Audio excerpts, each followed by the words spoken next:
Alors que l'heure était arrivée pour que David règne, après la mort de Saül, dans 2 Samuel chapitre 1er, Saül est mort. David veut accéder, veut arriver au trône selon la promesse. Mais il se passe que Mahanaïm, n'est-ce pas, occupe 11 tribus. Abner, qui était général de Saül, a établi Is-Bosheth sur 11 tribus. Et David était en train de régner sur Hébron, sur une seule tribu, la tribu de Juda, établie par les hommes de Juda. Et il 20 ans,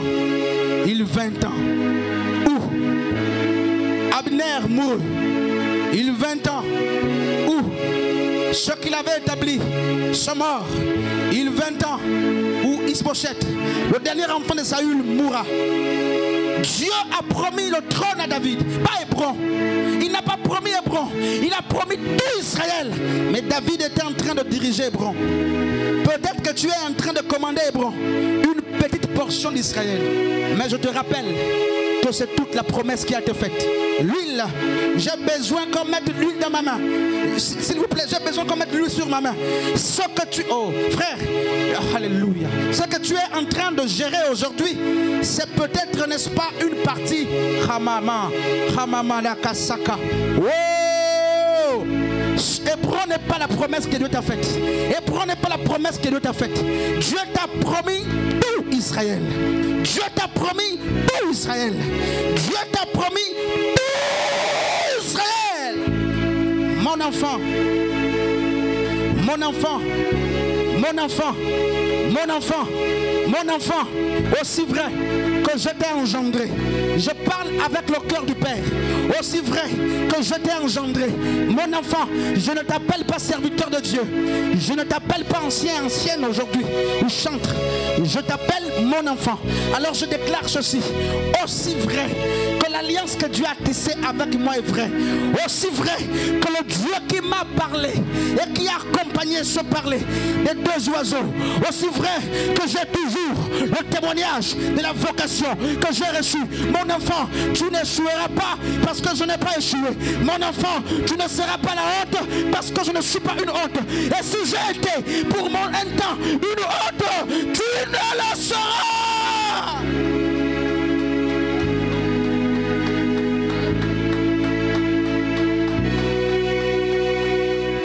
Rappel et instruction, l'aune d'un nouveau départ et socle des réussites. Nous avons appris dimanche dernier que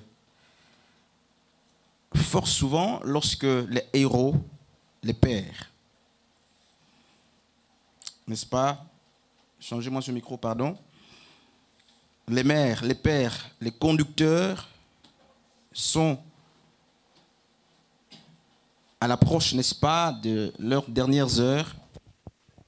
Ils prennent pour la plupart du temps, ils prennent le soin de rassembler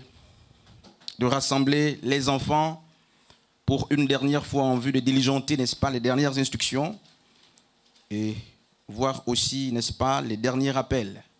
Et nous avons appris avec Genèse 49, dimanche dernier, avec Deutéronome 29, Josué 23 et Actes chapitre 20, même avec Jean chapitre 17 et Matthieu 28, que beaucoup de pères ont pris le soin, n'est-ce pas, de donner pour une dernière fois des instructions aux personnes qui étaient, n'est-ce pas, soumises à leur leadership avant, n'est-ce pas, de tirer révérence. Et j'ai, n'est-ce pas, rappelé un fait très important qui est que très souvent, ou dans la plupart des cas, le rappel intervient dans, n'est-ce pas, le contexte où un leader doit partir, doit tirer révérence. C'est ce qu'a fait Moïse, c'est ce qu'a fait Josué, Jésus aussi l'a fait, même l'apôtre Paul a pris le soin de le faire. Et donc, fort souvent, les destinées de ceux qui sont réunis pour écouter les dernières instructions ou les derniers rappels dépendent, n'est-ce pas, de leur capacité à mettre en pratique ce qu'ils ont écouté pour la dernière fois. Lorsque Josué rassemble à Sichem, selon Josué chapitre 23-24, pour la dernière fois le peuple d'Israël, il va les rappeler il va remettre en mémoire, n'est-ce pas, ce qu'ils ont vécu d'abord en Égypte et ensuite il va leur donner ou rappeler les actions fondamentales ou les valeurs fondamentales qui étaient importantes ou nécessaires alors qu'ils étaient dans l'exode pour, n'est-ce pas, la conquête de la terre promise. Il semble que, très tôt, il est difficile pour Josué de laisser sa progéniture esquisser ou voir, n'est-ce pas, ou rentrer en possession d'une promesse sans qu'il ne dresse quelques rappels. Le rappel est donc très important en ce sens que même l'avenir porte les tares, n'est-ce pas, du rappel. Il nous sera difficile de bâtir des meilleurs lendemains si nous n'avons pas un tant soit peu regardé le rétroviseur, n'est-ce pas, des choses passées. Et ce que je dis, chacun, peu importe le couloir dans lequel se trouve, a déjà une fois, n'est-ce pas, pris le soin de se rappeler ou se souvenir d'un fait d'hier pour mieux poser les pas aujourd'hui et pour anticiper les événements futurs. Donc Josué rappelle que vous êtes en train de vouloir posséder une terre, mais il est important pour vous de ne pas oublier les valeurs fondamentales sur lesquelles, n'est-ce pas, vous devez être ou devez reposer avant de rentrer naturellement en possession de ce que Dieu vous a promis. Et nous avons appris justement 3 enjeux très importants le dimanche passé, en ce qui concerne justement l'instruction et le rappel. Je ne veux pas revenir sur ça, on va très vite. J'aimerais justement relire un texte que nous avions vu le dimanche dernier avec la personne de Paul, 2 Timothée chapitre 2, le verset 14. Ce texte a été certainement apostrophé sans être lu. Rappelle ces choses en conjurant devant Dieu qu'on évite les disputes dans les mots qui ne servent qu'à la ruine de ceux qui écoutent. Dans 2 Pierre chapitre 1er, le verset 12, l'apôtre Pierre, n'est-ce pas, va faire le même exercice que la personne, n'est-ce pas, de Paul, en rappelant, n'est-ce pas, les rappels ou en donnant à nouveau les instructions qu'il avait déjà diligentées parce qu'il sentait, n'est-ce pas, sa mort s'approcher. Il dit, voici ce qu'il dit.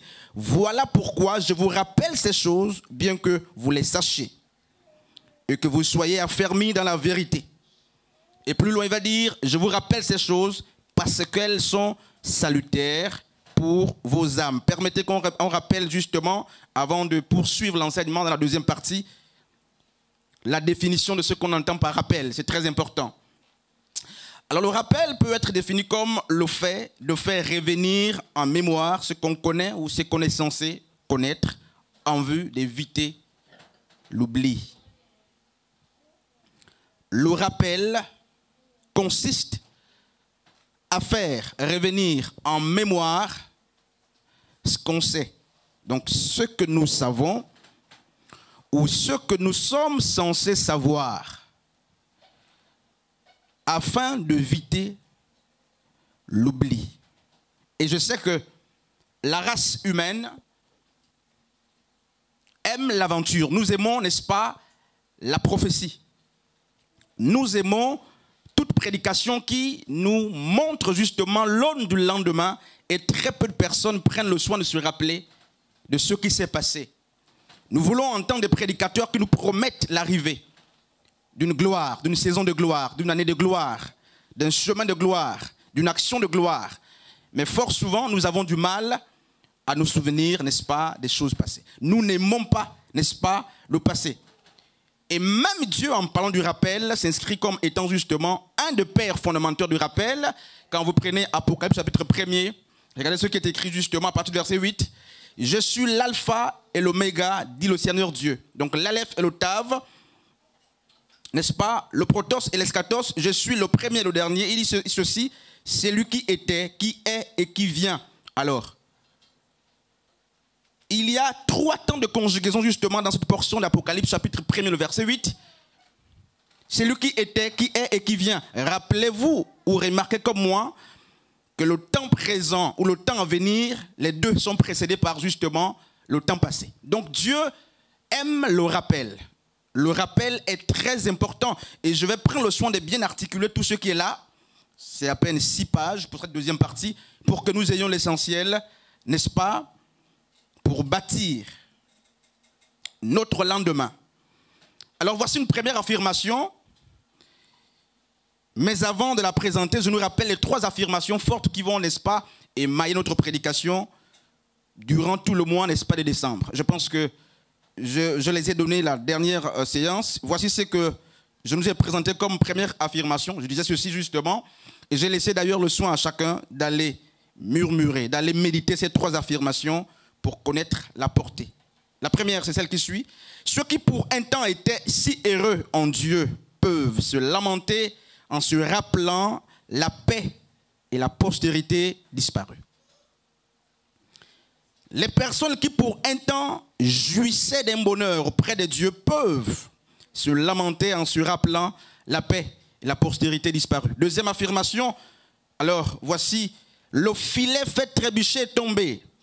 Le piège retient le prisonnier, le fouet est l'emblème, n'est-ce pas, de la servitude, et les épines dans les yeux produisent. Que nos luttes tournent donc vers, n'est-ce pas, ce qui est essentiel. Ce sont donc les 3 grandes affirmations qui vont scander pendant tout le mois de décembre notre prédication. Mais avant de poursuivre, je vais donner la parole justement à l'ancienne Astrid. Par ici, et je donnerai la parole, n'est-ce pas, à la responsable adjointe de chantre pour nous rappeler, sans vérification aucune, les 3 enjeux consubstantiels. Les 3 grands enjeux consubstantiels autour, n'est-ce pas, du rappel. Au micro, Sœur Sharon, très vite, en 1 minute. Quels sont les enjeux du rappel? Les 3 grands enjeux du rappel. Je ne connais pas, tu dis que tu ne connais pas. Tu ne connais pas, ok. Tu ne connais plus en fait. Dans le micro, l'ancienne Astrid. Les 3 grands enjeux, n'est-ce pas, du rappel. Les 3 enjeux du rappel, ou du rappel et des instructions. Shalom.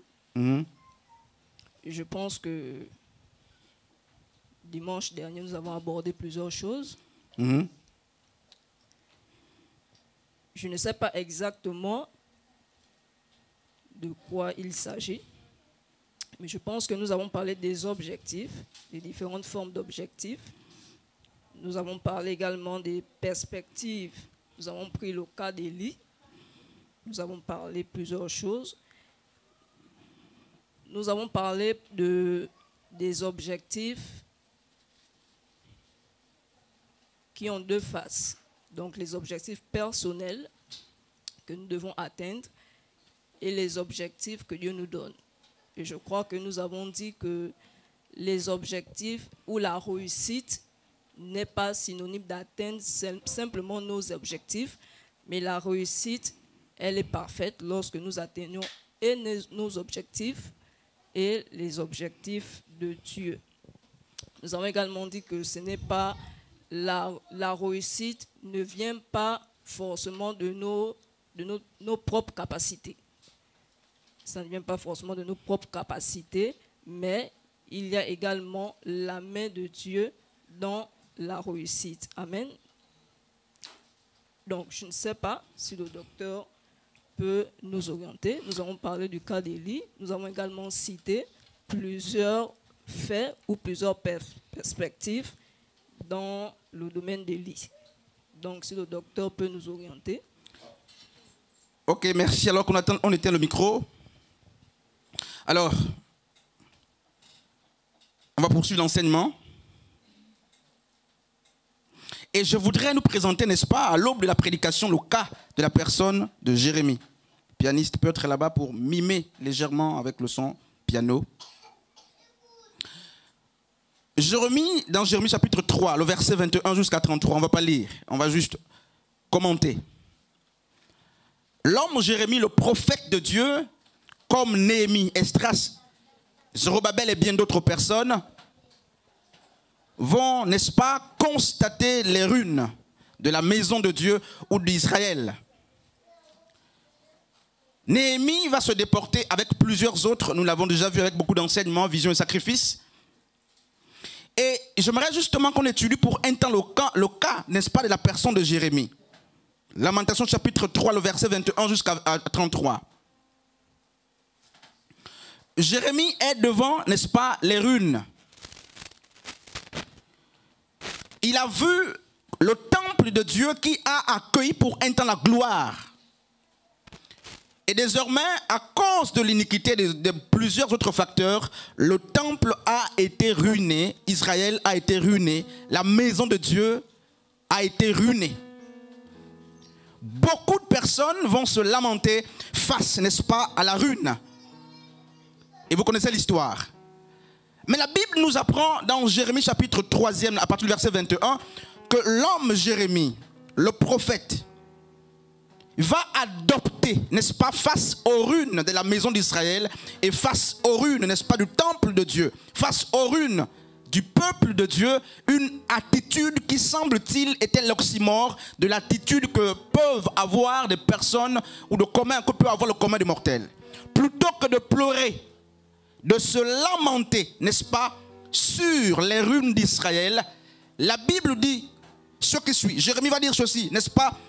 Voici ce que j'ai choisi de repasser à mon cœur, ce qui me donnera l'espérance. Les bontés de l'Éternel ne sont pas épuisées, ses compassions ne sont pas à leur terme. Elles se renouvellent chaque matin. Oh, que ta fidélité est grande. L'Éternel est mon partage, dit mon âme. C'est pourquoi je veux espérer en lui. Alors, qu'est-ce qui se passe? Quelle est la leçon qu'il nous faut retenir, puisque nous sommes dans le contexte de rappel? Jérémie a donc vu, n'est-ce pas, la maison de Dieu détruite. Jérémie a vu la famille de Dieu être, n'est-ce pas, dispersée. Jérémie a vu le temple tomber. Comme beaucoup aussi parmi nous peuvent se souvenir, non, je ne parle pas de souvenir, beaucoup sont en face du chaos pendant même que je parle. Qu'il en soit pour, n'est-ce pas, la relation amoureuse, qu'il en soit pour le ménage, le foyer, le niveau professionnel, le niveau d'études, il y a que beaucoup parmi nous sont en train d'observer les ruines, comme Jérémie a observé les ruines, n'est-ce pas, d'Israël, comme Néhémie a observé les ruines, Esdras, Zorobabel et bien d'autres. Mais que se passe-t-il? Il y a que Jérémie refuse d'adopter, n'est-ce pas, une attitude commune populaire. Assez souvent, nous pleurons face aux ruines. Très souvent, nous lamentons face aux ruines. Alors, qu'est-ce que Jérémie fait? Jérémie va faire justement une rétrospective en se rappelant de ce qui était hier. Qu'est-ce qui se passe? Jérémie se rend compte que ce qui est aujourd'hui n'est pas ce qui était hier. Mais plutôt que de maudire Dieu à cause de la désolation, Jérémie va se dire en lui-même, si ce qui était hier n'est plus, ou du moins si ce qui est aujourd'hui n'est pas ce qui était hier, il est possible que ce qui était hier ou ce qui est aujourd'hui redevienne ce qui était hier. Et qu'est-ce qu'il fait? Il va choisir, n'est-ce pas, de repasser dans son cœur, c'est-à-dire le sentiment que là lui-même choisi pour installer dans son cœur ne consistait pas à pleurer ou à se lamenter. Il se dit, le Dieu qui a permis que le temple soit hier, c'est le même qu'il a vu ou qui était témoin de la destruction de ce temple. C'est le même justement qui est capable de faire revenir ce temple d'hier. Frères et sœurs, le rappel, n'est-ce pas, est important face à la ruine. Lorsque tout est ruiné, au lieu de pleurer très souvent, souvenez-vous que les choses n'étaient pas comme ça hier. Et si les choses n'étaient pas ainsi hier, elles sont capables de redevenir ce qu'elles étaient hier. En face des ruines, Jérémie le prophète a choisi de repasser dans son cœur un sentiment noble. L'homme Jérémie se souvient de ce qui était hier et de ce que Dieu a fait hier. Très souvent, frères et sœurs, nos lamentations dans l'instant présent, nos pleurs dans l'instant présent viennent du fait que nous avons retenu de Dieu un Dieu qui fait, mais nous avons oublié ou nous oublions que le Dieu qui fait est le même qui assiste lorsque les choses tombent. Et que ce Dieu qui est témoin de la tombée ou de la chute des choses est le même qui est capable de refaire. Dieu ne fait pas seulement, mais Dieu peut aussi refaire. La restauration. Jérémie a compris que le Dieu qui a bâti hier, dont le chef-d'œuvre est tombé aujourd'hui, est le même Dieu qui peut rebâtir. Et c'est pourquoi je vais dire la gloire de la seconde maison. J'aime justement cet homme de Dieu qui a compris que plutôt que de se lamenter parce que la première gloire avait disparu, il faut mettre dans son cœur le souvenir, n'est-ce pas, qui n'est pas penché sur ce qui est détruit, mais un souvenir qui se penche sur la gloire, je veux dire mieux, sur la plus-value qu'on peut accorder à la seconde maison. Et il va dire, la gloire de la seconde maison sera plus grande que celle de la première. Frères et sœurs, nous sommes à quelques pas ou à quelques centimètres, n'est-ce pas, d'une autre année. Et je sais que c'est la période où les messages d'hypocrisie seront envoyés. Je sais que c'est la période où les confessions religieuses seront, n'est-ce pas, faites. Je sais que c'est la période où les réconciliations, n'est-ce pas, de chaque décembre seront formulées. Je sais que beaucoup vont tenter de se réconcilier, de demander pardon. Ces messages qu'on prend copier-coller.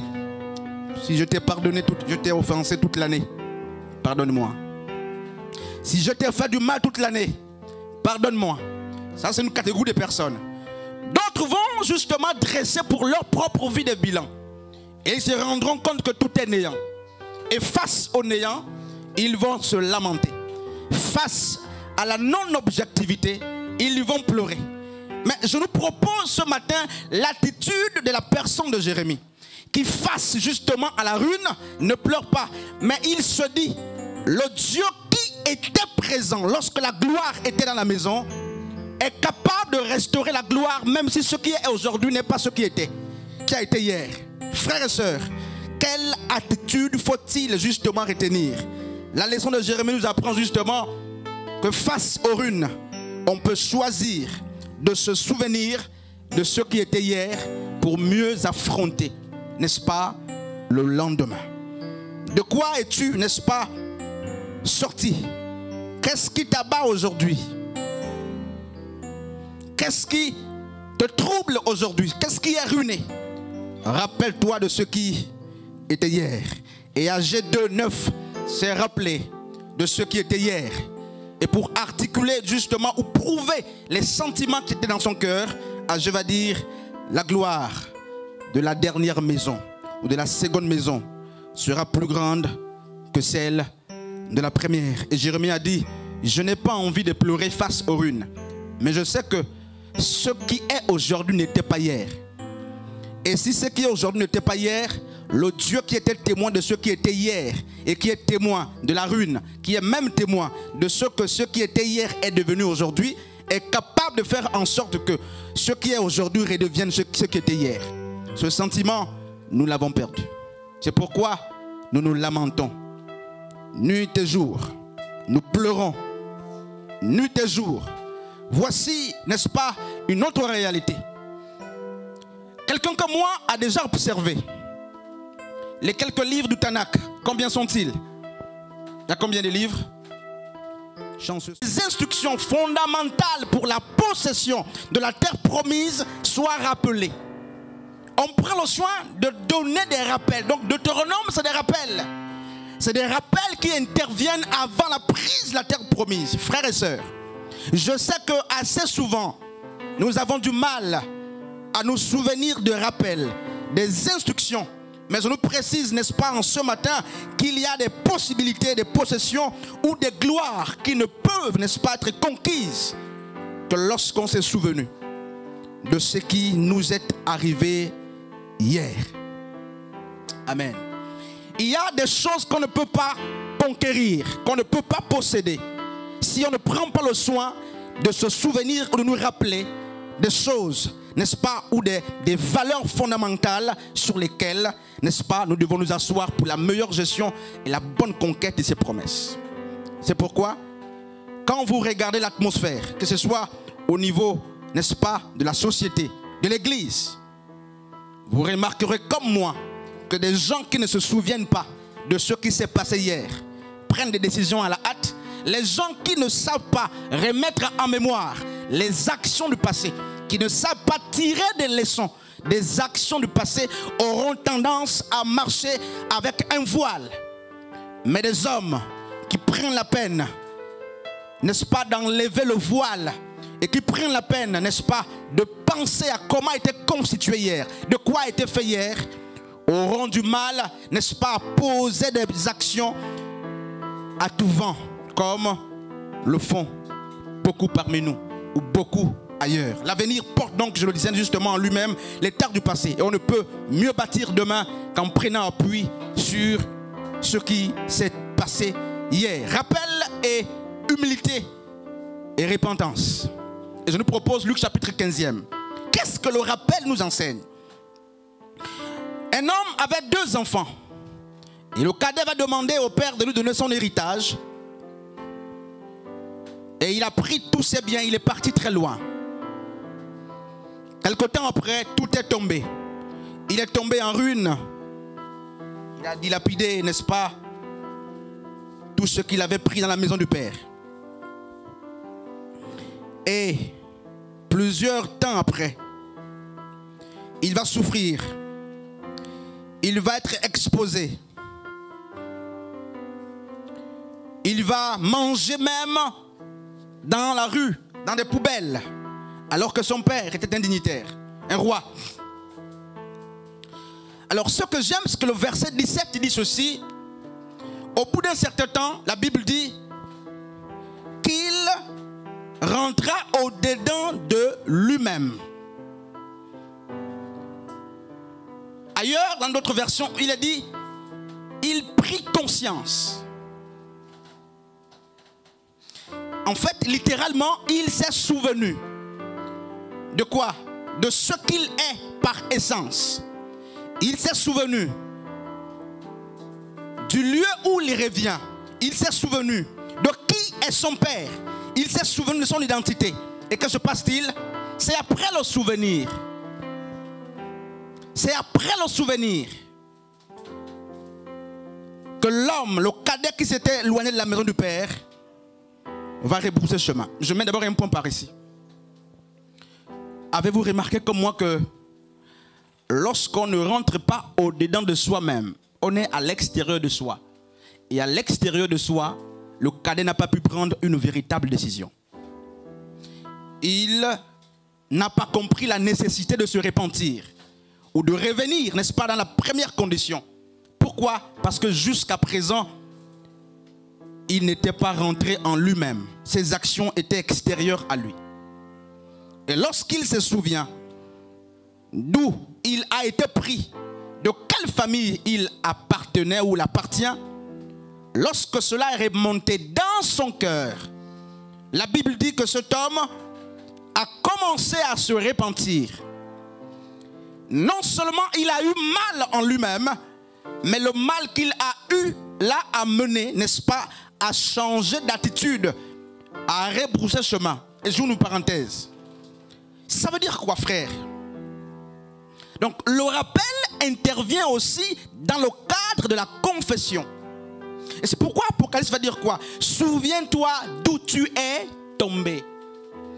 Les vraies repentances sont la conséquence des bons rappels. Les hommes qui font de véritables repentances prennent le soin de se souvenir et de se rappeler de quel moment ou à quel moment ils ont trébuché. Et le jeune a tourné Kazakh, il est revenu dans la maison de son père dans la première condition, demandant même au père de faire de lui même pire qu'un esclave. Frères et sœurs, pourquoi les repentances véritables ont-elles donc disparu, même dans nos milieux? Pourquoi les véritables confessions ont-elles réellement disparu de nos milieux? En réalité, c'est parce que les gens ne se souviennent pas. Amen. Les gens ne se souviennent pas. Ils ne se rappellent pas. Ils ne se souviennent pas d'où même ils sont tombés. Et j'ai dit justement que le rappel, dans le contexte justement de la repentance, intervient comme un pédagogue par excellence de l'humilité et de la repentance. Il donne un fauteuil à l'humilité à celui qui a grandi. Il replace l'homme dans son premier état et dans son contexte, n'est-ce pas, antérieur, où il était indigent et poussière, en lui rappelant que tu es poussière, en lui rappelant que tu es pauvre. C'est pourquoi ceux qui ont le CEP doivent penser qu'après le CEP, il y a le BPC. Il y a des gens qui ont le BPC. Tu ne peux donc pas t'enorgueillir à cause de ton cep. Et si tu t'enorgueillis à cause du cep, quelqu'un te fera brandir son BPC. Ceux qui ont des BPC auront du mal justement à s'amuser, même s'ils s'amusent, qu'ils se souviennent qu'il y a des bacs après eux. Et si quelqu'un qui a le bac, n'est-ce pas, se vante, mais qu'il sache qu'il y a les BTS, les DUT, tout ça, après. Et lorsque ces derniers peuvent se vanter, qu'ils n'oublient pas qu'il y a des gens qui ont des licences. Frères et sœurs, pas d'orgueil. Et si quelqu'un qui a la licence se vante, il y a des maîtrises. Et si ceux qui ont des maîtrises se vantent, il y a des masters. Il y a des doctorants, des docteurs, des PhD, des professeurs et bien d'autres. Nous ne pouvons pas, frères et sœurs, lorsqu'on se souvient de là où Dieu nous a tirés, être orgueilleux. Néant tu étais, poussière tu étais. Tu as l'obligation et le devoir de manifester l'humilité. Il y a bien plus que toi et il y aura bien plus que toi. Souviens-toi que la place que tu occupes, il y a des gens qui l'ont occupée et il y a des gens qui l'occuperont après toi. Amen. Frères et sœurs, l'orgueil est le manque justement d'un véritable rappel, le manque de remettre dans son esprit des véritables rappels, le manque d'humilité, c'est le fait justement que ceux qui ont grandi oublient qu'ils étaient petits hier. Frère, lorsque tu sais qu'avant de grandir tu étais petit et que tu as été nourri par des gens, tu as été élevé par des gens, habillé par les gens, tu as été scolarisé par les gens. Lorsque tu grandis, s'il te manque le rappel, tu auras tendance à croire que tu es un. C'est un chiffre ou c'est un nombre? Le chiffre 1, c'est le seul chiffre de tous les chiffres qui est indépendant. Et dans le 1, il n'y a pas 2, il n'y a pas 3, il n'y a pas 0. Mais dans 2, il y a 2, 1, dans 3, il y a 3, 1, dans 10, il y a 10, 1. 1, c'est l'indépendance. C'est pourquoi même à l'église, dans les familles, il faut qu'on apprenne à tuer ce chiffre-là. C'est un chiffre d'orgueil. Il est plutôt bien d'avoir 2, 3, 4, parce que dans 4, il y a 4, 1. Mais dans 1, il est seul. Frères et sœurs, nous sommes dans une génération qui a manqué de se souvenir. Souviens-toi de ce que tu étais hier. Et je prenais l'exemple justement en marchant que avant de prêcher d'une manière excellente ou excellemment, souviens-toi de comment tu prêchais. Avant de chanter avec fierté, force et courage, souviens-toi de ce que tu étais hier. Pourquoi? La croissance ou la grandeur que tu as aujourd'hui ne peut pas être stable justement et ne pourra pas être humble s'il te manque le souvenir du passé. Comment étais-tu hier? Que ce soit ici ou ailleurs, peu importe le niveau justement de la relation, le foyer où tu te trouves. Comment étais-tu hier? Je connais les gens qui ont balbutié même pour tenir le micro. Je connais les gens justement qui pleuraient sur l'estrade lorsqu'il fallait modérer. Je connais les gens qui ne savaient même pas qu'il faut lire un texte avant de prêcher. Mais qui avec le temps, parce qu'ils connaissent, que vous voulez. J'ai retenu 2 jardins. Le jardin d'Éden. Le jardin d'Éden et le jardin de Gethsémani. Bon, en Éden, ça nous enseigne la création. La création. Et à Gethsémani, ça m'enseigne...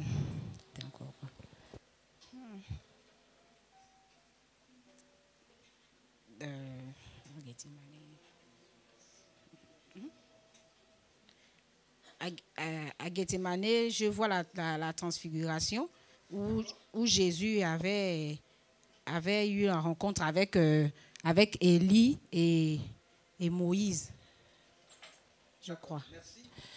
On peut acclamer pour Marchelet, hein? Merci beaucoup. Non, amène le micro, éteignez le micro. Éteignez. Bon, je vais finir quand même par là. Je sais que chacun a une révélation. Il y a 2 grands jardins dans la perspective des rappels et des instructions. 2 grands jardins. Et vous avez raison. Gethsémani et le jardin d'Éden.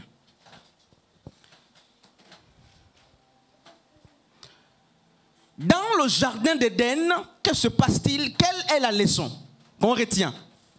Si on garde à l'esprit, n'est-ce pas, l'enseignement de rappel et des instructions. l'aune d'un nouveau départ, n'est-ce pas, il sort de la réussite. Dans l'Éden, le péché de l'homme amène Dieu à lui dire ce qui suit. Tu mangeras à la sueur de ton front. Et le péché de l'homme amène Dieu à l'exclure du jardin. Au-delà de l'exclusion du jardin, Dieu, à cause de l'alliance du plancher, était toujours avec Adam et Ève. Il les assistait. Parce qu'il y a ce qu'on appelle l'alliance du plancher. Le plus petit niveau, justement, qui ne peut pas vous manquer. On n'est pas sur cet enseignement. Et donc, il semble que la relation entre Dieu et l'homme a été abîmée en Éden à cause de la désobéissance. Et la Bible, par Paul, nous présente Christ comme étant le second Adam. Le premier Adam a chuté et la conséquence, c'est l'exclusion du jardin, lui et sa famille. Il semble qu'il est désormais, il faut qu'il se batte pour, n'est-ce pas, renouer ou restaurer la relation avec Dieu. Alors le second Adam va venir. Alors Paul va dire que le premier Adam était une âme vivante. Le second, un esprit vivifiant. Et que se passe-t-il? Le second Adam était à quelques temps, ou quelques, n'est-ce pas, quelques jours, quelques heures, je dirais mieux, de l'agonie. L'heure était arrivée pour Yeshua d'aller mourir, conformément à ce que les psaumes, n'est-ce pas, les prophètes et les écritures ont dit à son sujet. Mais il se passe que expressement, parce que Yeshua avait le rappel du jardin d'Éden. Il lisait la Torah. Il va aller aussi dans un jardin expressement. Ce n'est pas anodin. Que se passe-t-il? Si le premier Adam, n'est-ce pas, a chuté, que la conséquence était justement de se nourrir après avoir souillé. Se nourrir justement à la sueur de son front. Le second Adam, lorsqu'il va dans le jardin de Gethsemane, qu'est-ce qu'il fait? Les anciens l'ont dit, mais il va aussi avoir de la sueur. Je vais mieux dire. Lorsque le second Adam va à Gethsemane, c'est parce qu'il a le rappel, le souvenir que la relation entre Dieu et l'homme s'est abîmée au jardin. Et il me faut un autre jardin semblable pour aller réparer la relation. Et quand il rentre dans le jardin de Gethsemane, ce n'est plus justement la sueur qui sortira. La Bible dit que sa sueur se transforma, n'est-ce pas, en goutte de sang. Alors si le premier Adam, sur lui reposait, n'est-ce pas, le fait de se nourrir par la sueur du front à cause du péché, Yeshua a compris qu'il fallait un autre jardin, cette fois-ci le jardin de Gethsemane, où le sang devait couler pour réparer la relation entre Dieu et l'homme. Donc frères et sœurs, remarquez même ça que c'est pas dans Jean chapitre 2. Dans Jean chapitre 2, Jésus fera le premier miracle justement aux noces de Cana. Un miracle anodin. Chez un couple qui n'était pas forcément disciple de Christ. Il transforma l'eau en vin. Mais pourquoi est-il allé dans cette relation homme-femme? Parce que simplement, lui aussi il avait le rappel que c'est l'homme et la femme qui avaient abîmé, n'est-ce pas, la relation entre l'homme et Dieu. C'est un couple qui avait abîmé, n'est-ce pas, la relation. Et il fallait que le premier miracle commence par la maison d'un couple. C'est un jardin qui avait abîmé, n'est-ce pas, la relation. Et il fallait que Dieu aussi aille dans un jardin pour réparer. Cette fois-ci, c'est le sang de la nouvelle alliance qui coule et non la sueur. Frères et sœurs, Gethsemane et l'Éden. Le jardin de Gethsemane est, n'est-ce pas, l'impact qu'on peut lire dans ce jardin, c'est parce que Yeshua a le souvenir. Il se rappelle que le premier Adam est mort, ou du moins a été séparé de Dieu dans un jardin. Il me faut tout de même, avant, n'est-ce pas, le soir de ma vie, passer par un autre jardin en vue, n'est-ce pas, de réparer ce qui est abîmé. Et j'ai envie de surseoir la prédication par là. Mais j'aimerais revenir un temps soit peu sur quelques leçons très importantes que nous avions vues la dernière fois, avec justement 1 Roi chapitre 17. La personne d'Élie, le ministère du torrent et le ministère du corbeau. Est-ce qu'il y a parmi nous les gens qui exercent le ministère du torrent? Je ne les connais pas. Est-ce qu'il y a dans l'église les personnes qui ont la fonction de corbeau? Je ne sais pas. Est-ce qu'il y a à l'extérieur des gens dont la fonction est celle du torrent ou du corbeau? Dans l'entreprise, dans la famille, peu importe, dans le foyer. Je suis venu vous rappeler un fait très important. On n'a pas à se gaillardiser, frères et sœurs, gaillardiser, parce que le torrent, les taureaux, sont des ministères consubstantiels, semble-t-il, n'est-ce pas, dépendants les uns des autres. On a compris comme ça au départ. Mais l'heure est venue, surtout pour les personnes qui exercent la fonction ou le ministère qu'exerçaient les corbeaux, le ministère de la provision, qui était étroitement attaché à la vie ou à la survie du ministère du torrent. L'orgueil qui monte à nous, parce que Dieu m'a montré l'orgueil, ça fait une semaine, et pas l'orgueil des gens me montrait. En fait, je ne vais pas dire les choses comme ça. Il y avait beaucoup de matériel et Dieu me montrait l'orgueil. Il me disait, ce que tu vois, c'est l'orgueil. Je n'ai pas compris justement l'énigme. Jusque-là, je ne comprends pas. Mais je vais finir en nous rappelant un fait très important. Il y a des ministères qui ne font florès que parce qu'ils restent attachés. Que les enfants fassent vraiment moins de bruit. Il y a des ministères qui ne sont connus que parce qu'ils restent attachés à un autre ministère qui a la prééminence sur le leur. Il y a des onctions qui n'évoluent que parce qu'on est en communauté. Il y a des gens qui ne font florès que parce qu'ils sont attachés aux autres. Prenons l'exemple du département des comités. Il y a des flammes qui ne s'allument que parce qu'on est collé. Si vous prenez le risque, n'est-ce pas, de vous en détacher, de vous séparer, vous mourrez. Et j'ai vu comment les corbeaux ont mis fin à leur ministère lorsque le ministère du torrent a séché. Alors que le torrent et les corbeaux ont des fonctions différentes et n'ont pas la même nature, n'ont pas les mêmes fonctions. Le torrent abreuvait le serviteur de Dieu Élie. Et nuit et jour, les corbeaux venaient lui donner à manger. Mais lorsque le torrent a séché, la fonction des corbeaux a séché. L'orgueil que nous avons parce que nous excellons. Le manque d'humilité que nous avons parce que nous excellons. Il faut qu'on comprenne que certainement notre excellence est attachée à la vie du torrent. Et que s'il arrive que le torrent sèche, certainement la visibilité que j'ai, je ne l'aurai plus. Certainement le courage que j'ai, la force que j'ai, je ne l'aurai plus. Certainement, je ne dis pas que Dieu ne travaille pas avec vous ou avec nous, non. Il y a des ministères qui sont seconds. C'est-à-dire qu'ils ne vivent que parce qu'ils sont attachés à ceux qui ont de la prééminence sur eux. L'orgueil précède la chute, mais l'humilité précède la gloire. Ne te vante pas parce que tu nourris Élie nuit et jour. Dis-toi qu'il y a le corbeau, pardon, le torrent, n'est-ce pas, de qui tu dépends. Et que s'il sèche, tu peux aussi sécher. Même au niveau professionnel, il y a des collègues qui sont, n'est-ce pas, le sujet de ta joie. Quand ils ne seront pas, certainement tu ne seras plus. Il y a des gens qui favorisent ta promotion, ton ascension. Quand ils ne seront pas, certainement tu ne monteras plus. Et tu te dis, parce que tu méconnais cette réalité, je monte parce que j'ai des compétences. Je fais parce que j'ai des compétences. Mais tu oublies qu'il y a une main invisible que tu as disposée. Tu ne le sais peut-être pas. Parce que lorsque Dieu dit à Élie, le torrent va te nourrir, pardon, t'abreuver. Les corbeaux ne sont pas présents. Mais au corbeau, Dieu dit, allez nuit et jour nourrir Élie. Seul Élie connaît vers quel ministère il a été envoyé. Frères et sœurs, tout ceci, c'est le rappel. Il y a des gens qui sont sur le point peut-être de partir de votre relation, de votre foyer, de votre maison, de votre assemblée. Et puis ça, c'est ce que Dieu me met dans mon cœur comme ça, je ne prévois pas ces choses. Mais c'est un message, c'est une instruction, un conseil. Même quand on doit partir, on peut bien partir. Amen. Même lorsqu'on doit quitter les choses, on peut bien quitter les choses.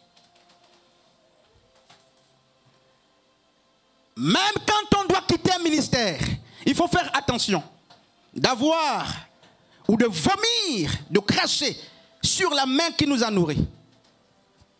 Car 1 Corinthiens 6 dit, les ingrats n'hériteront point le royaume des cieux.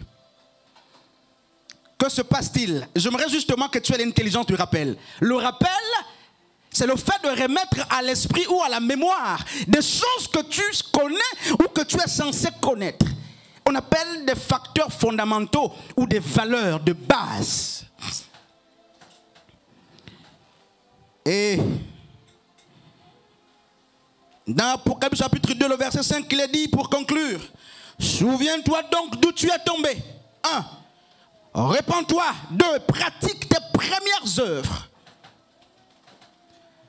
Sœur Angelina, on comprend justement que la pratique des premières œuvres qui ont disparu dépend du souvenir de là où nous sommes tombés. Les hommes ne peuvent pas revenir sur leur premier amour s'ils n'ont pas, n'est-ce pas, une hausse de souvenirs de là où ils ont trébuché. 2.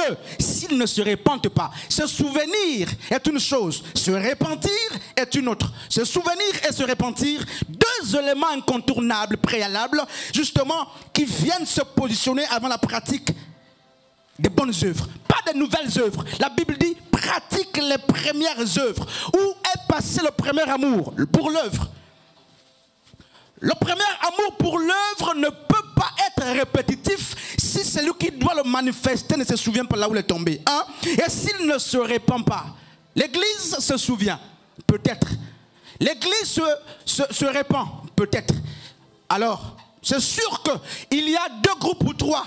Ceux qui se souviennent sans se repentir, ceux qui se repentent sans se souvenir, et les deux, ceux qui se souviennent et qui arrivent à la repentance. Mais la condition de ce matin est qu'il te faut te souvenir. 1. De là où tu es tombé. 2. De repentir. 3. Pratiquer non pas les nouvelles œuvres. La Bible dit tes premières œuvres. Par conséquent, sinon, je viendrai à toi, j'ôterai ton chandelier de sa place, à moins que tu ne te repentes. Dieu dit qu'il viendra lui-même ôter le chandelier. Or, une des fonctions du chandelier, au-delà du fait que le chandelier représente aussi l'église, c'est de mettre la lumière. La lumière, c'est l'éclat. Et si l'éclat est retiré par Dieu lui-même, frères et sœurs, et si Dieu lui-même vient retirer l'éclat, qui peut le remplacer? J'ai vu le zèle des premières personnes, des personnes avec nous. J'ai vu les départs des uns des autres. J'ai vu les commencements de certains. Et j'assiste aussi à la mort de beaucoup parmi nous. Que se passe-t-il? Le souvenir. Souviens-toi, frère. Souviens-toi simplement. On ne te demande pas de beaucoup méditer, de beaucoup jeûner. Un exercice très simple. Objectif, c'est souvenir. Sans avoir à côté de soi à accuser l'autre. David a dit, j'ai péché contre toi. J'ai péché contre toi. Et le fils prodigue a dit, j'ai péché contre le ciel. Mon père est contre toi. Nous voulons aborder une nouvelle année avec d'autres perspectives. Mais une autre prédication nous a présenté le souvenir. Ce n'est pas une projection ou une perspective qui est présentée. Je ne parle pas d'une parole prophétique, je nous parle de rappel. Souvenez-vous que nous étions très soudés hier. Et j'ai prêché sur l'unité. Nous rappelons que l'unité n'était pas un acquis. L'unité de l'esprit et l'unité de la foi. Deux unités. Mais même si nous sommes unis aujourd'hui, on peut se séparer. Parce que ceux qui se séparent, c'est ceux qui ont d'abord été joints. Souviens-toi que vous étiez si proches, que vous vous communiquiez, que vous mangez ensemble. Mais que s'est-il passé? Souviens-toi que tu avais le zèle pour la maison de Dieu. Que s'est-il passé? Le souvenir. Vous grandissez mal. Le souvenir. Si les gens doivent se vanter, nous quand même on peut se vanter. Nous qui étudions encore, on peut se vanter. Nous qui apprenons, qui cherchons encore, on peut se vanter. Et je me suis promis qu'aucun de mes fils n'aura mon niveau. Aucun. Je veillerai à cette parole. Aucun. Même s'il faut. Et quand je parle de mon niveau, je sais où je le place. Aucun de mes fils. Ma prière est que vous atteigniez, que certains dépassent. Mais moi-même, vu l'atmosphère, vu l'attitude des fils, il y a des pères qui se disent, il n'est pas temps de lâcher. Parce que ce type de fils ne doit pas t'amener à oublier ce que tu étais hier. J'ai envie de commencer par là. Mais pendant que je parle, je me souviens de l'alliance. Pendant que je parle, je me souviens de l'alliance. Et j'aimerais rappeler à tout le monde qui m'écoute présentement que ce ministère est un ministère qui consiste justement à briser le roc. Ce n'est pas un ministère de sourire sans avoir, n'est-ce pas, pleuré. Je suis venu te rappeler que l'alliance que Dieu a tissée avec nous, l'alliance, oh frère, l'alliance que Dieu a tissée. Si David n'a pas oublié l'alliance avec Jonathan au sujet de Mephibosheth qui était à Lodebar, ce n'est pas Dieu Tout-Puissant qui oubliera ce qu'il a dit sur ta vie, même si ça tarde. Habakkuk a dit, si la promesse tarde, attends-la. Si la promesse tarde, attends-la. Et le prophète Jérémie a dit, c'est dans la paix, dans la quiétude, dans la sérénité qu'il te faut attendre le salut de Dieu. Ils peuvent te mépriser. Ils peuvent te rejeter. Comme David a été pour un temps rejeté par Israël. Mais lorsque le temps de Dieu arrive,